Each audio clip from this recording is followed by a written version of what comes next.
A lot of people ask me all the time, how did you make it? How did you make it?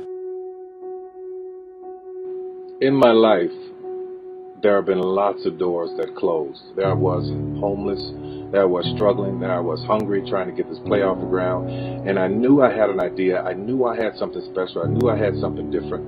Nobody would invest in it. And every time I'd ask people, they would lie to me. They would, no, you don't have anything special. That's not going to work. Who do you think you are? If there are people who are telling you what you can't do, this won't work, you won't be able to make it, that's not going to happen. Don't listen to them. And don't worry about when doors start to close. In my life, God closed every door on me. I went to a lot of different people that could have helped. God closed all of those doors in the beginning. Sometimes in life, God wants your story to be such a miracle that He shuts down every avenue. Every door will be closed so that you can only go to Him for the answer. There is not one person, not even myself, that can claim that they made all of this happen for me. So many things had to fall in place. Me as a human being, I couldn't do it. I had to be in the right place at the right time, on the right street, on the right day. There is a strategic plan on your life when you pray and believe. Everything that is supposed to happen in your life will happen. If the doors are closing, there are times when it's God closing doors like a maze so that you're forced to go one way and only look to Him to know that it was Him that blessed you in your life. It's nothing but the grace of God. Nothing but the grace of God. You can go around giving your business card to people. You can go around knocking on doors and auditioning. You can do all of that every day of your life. You can plant seeds all day long. When a seed is planted in the ground, all you can do is water it. You cannot control the sunshine, you cannot control the weather, and you cannot control whether the locusts will come and try and destroy it. All you can do, water it and believe. That is what allowed me to be in this position right now. I would not stop believing. I planted my seed. I worked really hard.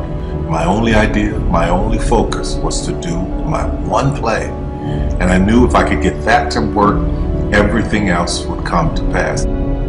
If you spread the water across many seeds, you don't have as much water for one seed.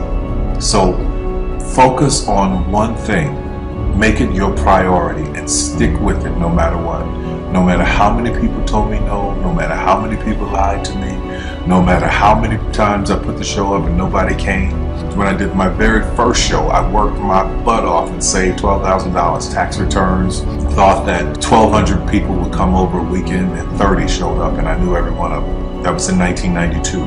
93, same thing happened. 94, 95, 96, 97, up until 1998. Same devastation, nobody showing up in the audience.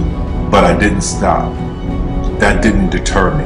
You cannot stop believing in any way. No matter what anybody says, no matter what anybody tells you, you have to know it beyond knowing it. When something's for you, there's a feeling that is deep down inside of you that will not allow you to let it go. It will keep you going when you can't even keep yourself going, because there comes a time in your life where you've worked and you've stressed and you tried to get there and you couldn't on your own, but you have a dream. And that dream has to take on the belief for you because you can't do it by yourself.